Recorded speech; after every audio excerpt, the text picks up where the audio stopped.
Welcome to Sweet Life Beat Life. We hope this video helps.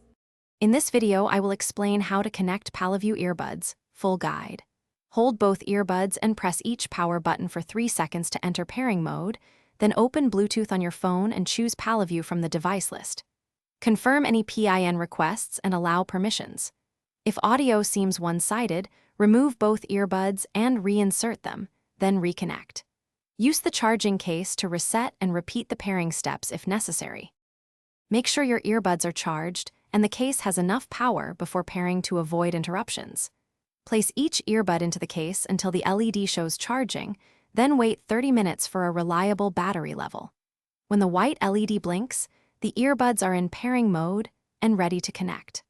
Avoid using unfamiliar fast chargers to protect battery health and firmware stability during updates and use. If you're finding this video helpful, please subscribe and like so I can keep making useful guides.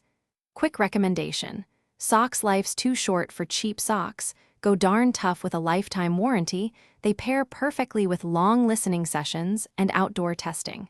Check the description for the link and other deals and grab a pair if you like. Thanks for the support. Now let's get back to the video. If pairing fails, try a quick reset by holding both earbud buttons for 10 seconds, then re-enter pairing mode. On your phone, forget the Palovue device and clear Bluetooth cache before scanning again to remove old connection data. Keep the earbuds and phone within a few feet and turn off other Bluetooth devices to reduce interference. If one earbud still lags, fully charge both buds and repeat the pairing sequence slowly and deliberately. Thanks for watching. Consider subscribing if we helped you.